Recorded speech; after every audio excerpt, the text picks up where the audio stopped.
You put in front of you, the unicorn.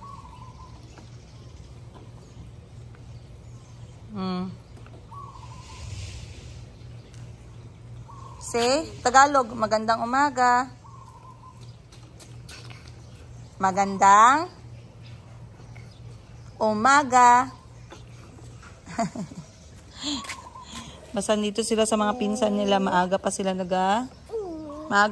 nagabangon kasi naglalaro na sila together with Muning. Ayan si Chico, guys. Gusto nila yung mga motorsiklo na yan. Si Calby naman. Calby, what's in your backpack? Ha? Si Calby naman, ayun. Dala-dala ang bag ni Muning. Anong laruan gipasok mo dyan? Anong pinagkakabisihan nito? Anak! Ano yan? Tubig? Para sa? Ha?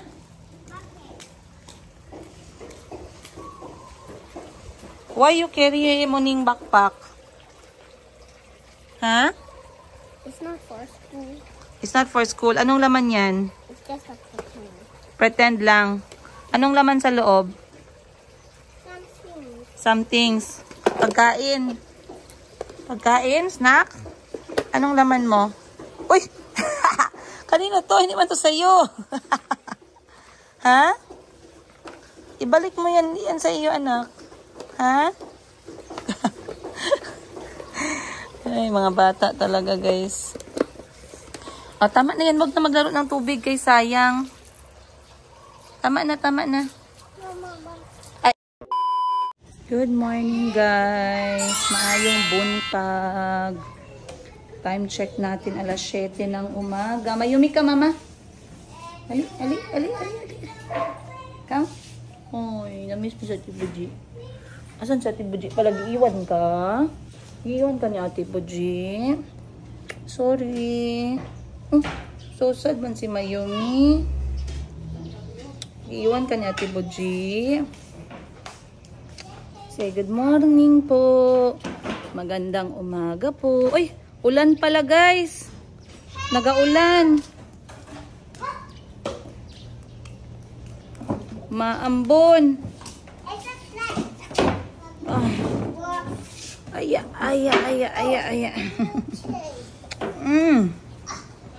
Ganda ni Mayumi, naka-purple. What's that, Ning? I'm fixing. Fixing what?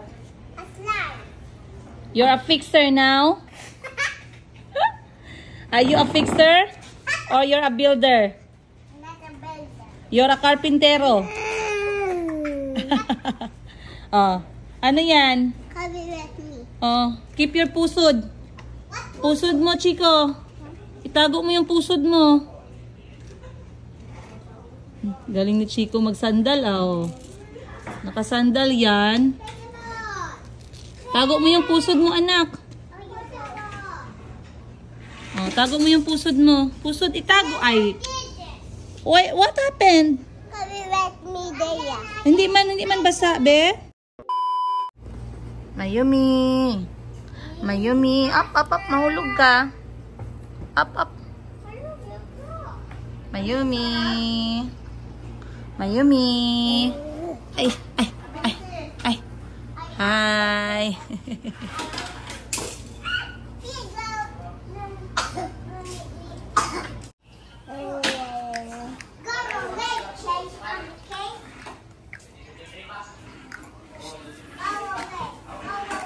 Nakamedya si Mayumi nyo, guys. Malamig po dito sa Japan. Lagi po kaming nagsusnow. Kaninang umaga, sobrang lamig. Aba, marunong na si Mayumi magsalita, Yes.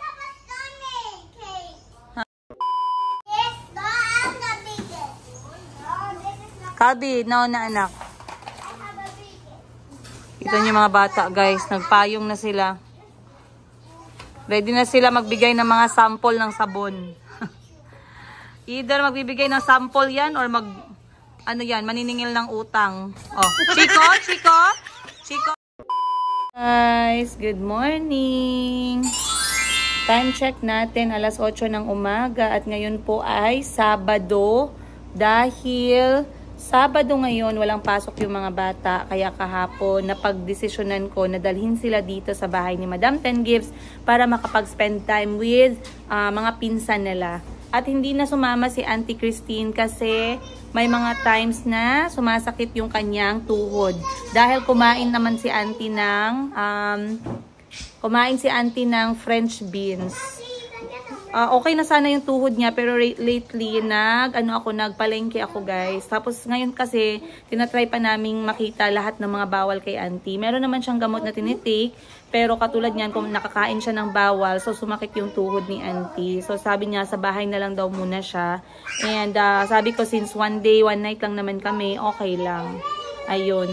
So, para makapagpahinga din si Auntie sa ingay. So, marami nagtatanong sa inyo nga pala about kay Auntie. Auntie is okay and well. Kung hindi nyo nakikita si Auntie guys sa mga island, mga dagat, that is very, very normal para kay Auntie. Alam nyo ba, nung last na pinasama ko siya sa island hopping, she had a really bad experience. Kasi ako gusto kong itry ni Auntie yung mga island hopping na yan. Yung pagsakay sa barko, makita yung isla ng Pilipinas, yung ganda ng mga dagat natin kasi wala yan sa Uganda. Pero dahil si Auntie Christine ay laking Uganda, pinanganak sa Uganda, hindi siya nakapunta sa any lugar na may dagat. Since nung nagkakilala kami, yung first na dagat na napuntahan ni Auntie ay Zanzibar, which is talagang nanginginig siya sa takot nung sumakay kami ng bangka. So, pinasama ko siya, I believe pumunta sila ng Samal, nag-island hopping sila. I was not there, pero nag-instruct ako kay Auntie na sumama siya. Sabi ko, Auntie, give it a chance. Sabi kong gano'n. Nandyan ang family ko, andyan si mama, andyan ang mga kapatid ko. Naalagaan si Auntie ng sobra, guys. Actually, nag-enjoy si Auntie, pero alam niyo yung parang may takot, may trauma. So, hindi siya makapag-enjoy, lalo na pag nasa bangka na, nag-island hopping na. So, talagang sumasama yung pakiramdam ni Auntie. So, nung nangyari yun guys, tapos tinanong ko si Auntie, pagkabalik nila at nagkita kami galing island hopping, sabi ko, kamusta Auntie? So, pinentuhan din ako ng mga kapatid ko na si Auntie nga guys ay sobrang nahilo. Talagang ang pangit ng pakiramdam niya. Siguro ang makarelate lang na to yung mga hindi lang din sanay sa mga island hopping, no? So, kahit uminom ng gamot, si Auntie kasi parang nanginginig siya sa takot pagdating sa bangka, sa dagat, open sea, open water, kasi hindi talaga sanay si Auntie sa ganun. So, kapag ka meron siyang choice na hindi sumama, mas ayaw talaga ni Auntie sumama. Mas na-enjoy ni Auntie yung mga activity na mga ukay-ukay, yung mga activity na mga sightseeing, mga ganon. Pero hindi masyado yung grabing lakad. Hindi pwede si Auntie dyan, hindi rin siya pwede sa kung papipiliin siya, ayaw niyang sumama sa mga island hopping tsaka mga dagat. So, after nung island hopping na yun sa Samal, na-realize ko na maybe I pushed Auntie too much sa isang activity na hindi siya comfortable. So, hindi ko na naulit yun, guys. Kapag ka-island hopping talaga, may option si Auntie na sumama or hindi. Kasi pag sumama yung pakiramdam niya, ayoko na isipin ni Auntie na sana sa bahay na lang ako nag-stay. Ayun. So, anyway nga, ayun nga guys, anyway, yun yung reason kung bakit hindi ko naisama si Auntie papunta dito sa bahay ni Madam Ten Gives. Alam ko marami sa inyo yung nagtatanong, naghahanap. There's a lot of reasons guys kung bakit hindi ko basta-bastang maisama si Auntie sa mga lakad. Okay? Pero kung may mga local travels kami na hindi siya tubig, walang involve yung tubig, walang involve yung dagat, tinatry ko yung best talaga na maisama si Auntie. And kapag naman mga international travel, apakalaki ng challenge ko guys. Kasi si Auntie ay tourist visa sa Philippines. Okay? Bali, meron siyang alien card na nagpapatunay na siya ay isang tourist. Ngayon, kapag ka-tourist ka sa isang bansa, hindi ka basta-bastang makaka-apply ng tourist visa para mapuntahan yung another natin na bansa na kalapit ng Pilipinas. Maraming process. Kailangan ni Auntie bumalik ng Uganda para mag-process dun mismo kasi nga tourist lang siya dito. Hindi naman siya dito guys, hindi naman siya tawag nito resident visa. So parang katulad lang din yan sa amin sa may mga bansa, nung nakatira pa lang kami ng Thailand, may mga bansa na hindi kami pwedeng mag-apply ng visa sa Thailand nung doon pa kami nagtatrabaho, not unless bumalik kami ng Pilipinas. So may mga ibang bansa na pwede online, pwedeng mag-apply online, pero yung iba guys, hindi kasi natin pwedeng gawin online. Katulad ng, for example Thailand, hindi pwedeng basta-bastang mag-apply ng visa sa Thailand na gumagamit ng online or agent. Ang Thailand talaga kailangan puntahan sa kanilang embassy kapag ka nag-apply ng visa para sa mga walang free visa na katulad ni Auntie. So it's quite complicated and very challenging. Pero we are hoping na inshallah, makapunta kami or maisama natin si Auntie sa mga bansa na hindi kailangan ng visa para sa Ugandan passport holder. Syempre, yun yung mga pangarap ko guys. Kasi as someone na never in-expect na makapag-travel international, kahit tipid travel yan, kahit budget travel yan, masarap pa din sa feeling na makatungtong sa ibang bansa. Alam naman natin yan. Lalo na kapag hindi ka naman talaga yung maalwan sa buhay na anytime gusto mo mag-travel, nakakapag-travel ka, 'di ba?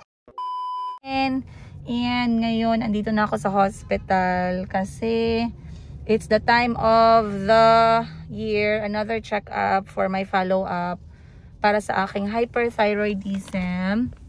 And as you guys remember, I always update you sa aking hyperthyroidism journey. And alhamdulillah, my last checkup was 2 months ago and my results was good. So binaba ni doc yung aking dosage ng gamot. So I was taking Tapdin, the 5 mg every single day. So kung wala kayong idea sa hyperthyroidism, this is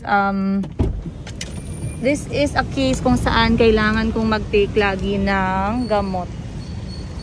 So, dapat everyday meron na akong maintenance, guys. So, right now, I am going inside this hospital para gawin ang aking lab test. Kasi ang aking check-up is sa Monday na.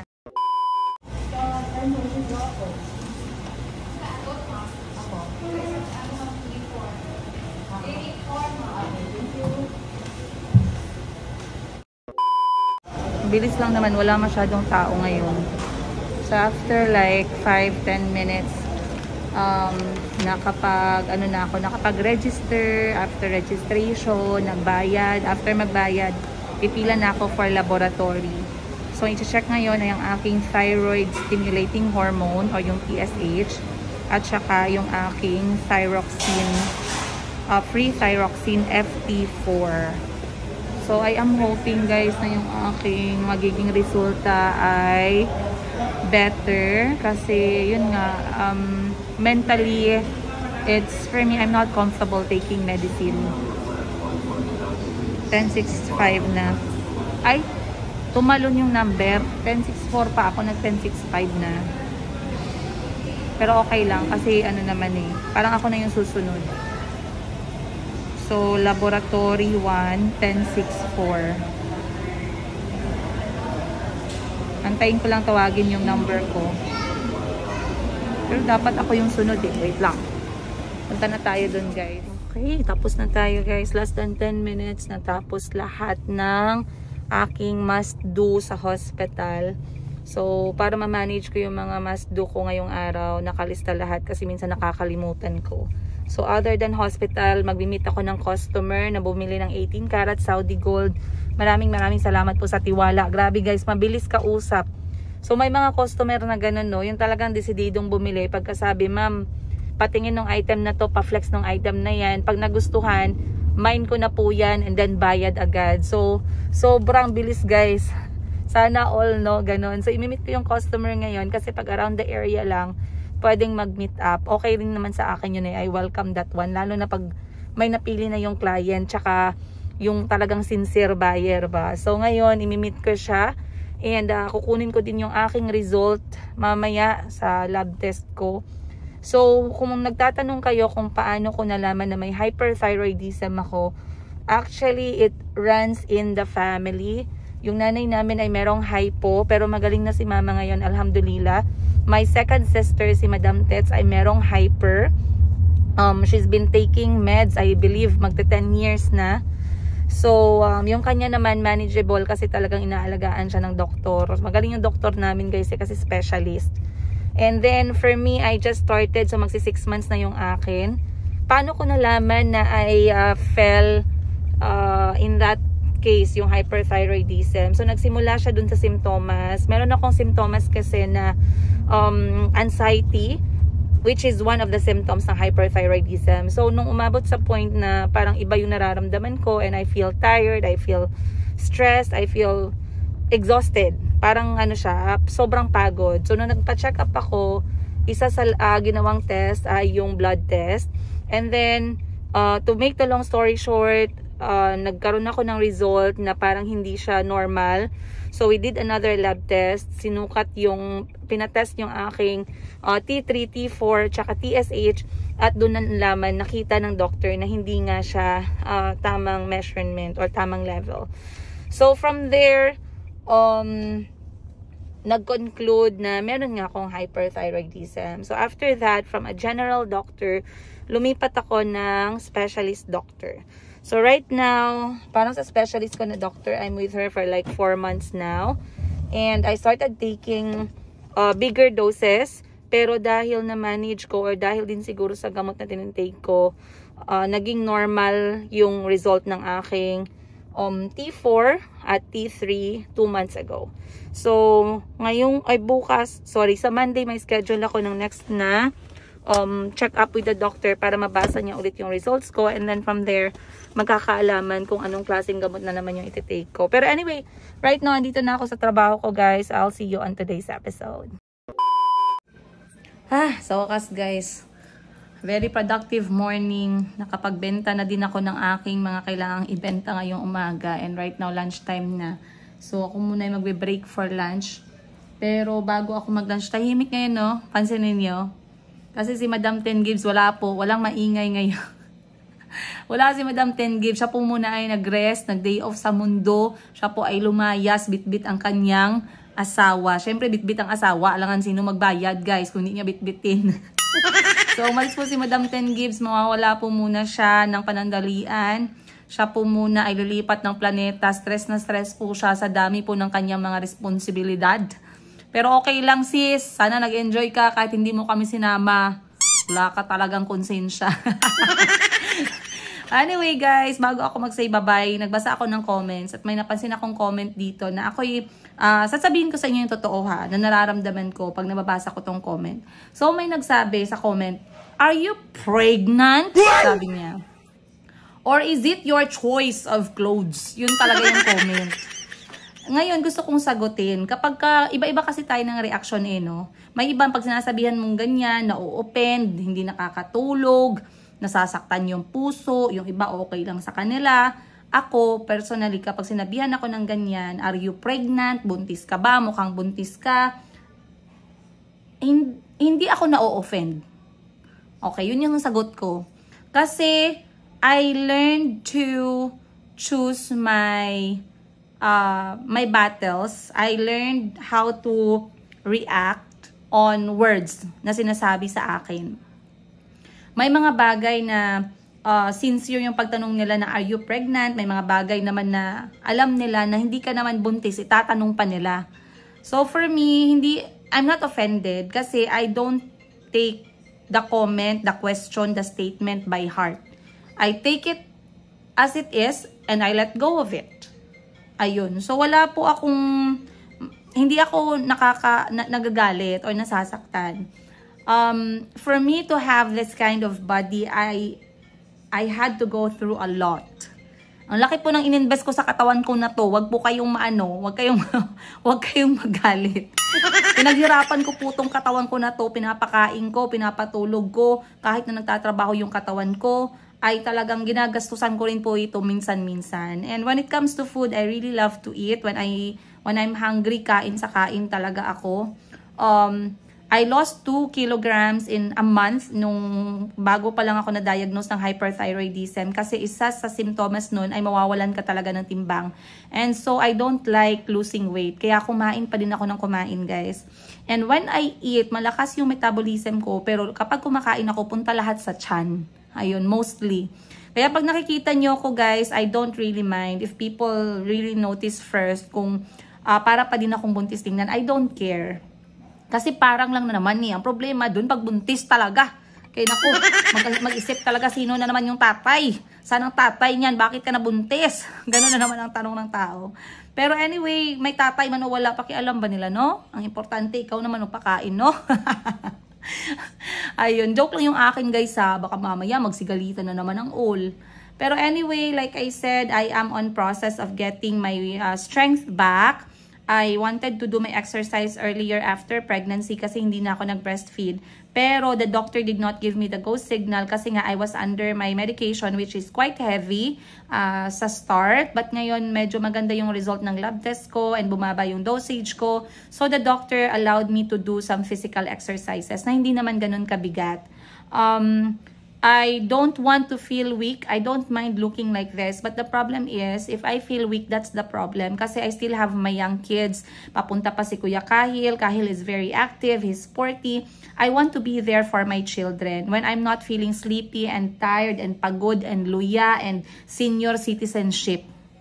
Okay? I don't want to feel that way. Kaya I always try to do my part as well. So, alam naman nating lahat yan, yung mga nag-workout dyan. Na kapag kayo ay nag-workout, hindi po tiyan yung unang pumapayat. Hindi po tiyan yung unang nagiging flat. Okay? So, expect the tiyan to be there forever and ever. Ang mahalaga, clear ko na po yung inyong mga sinasabi na buntis ako. Hindi po ako buntis. And talaga lang pong sa tiyan ko na pupunta yung aking kinakain.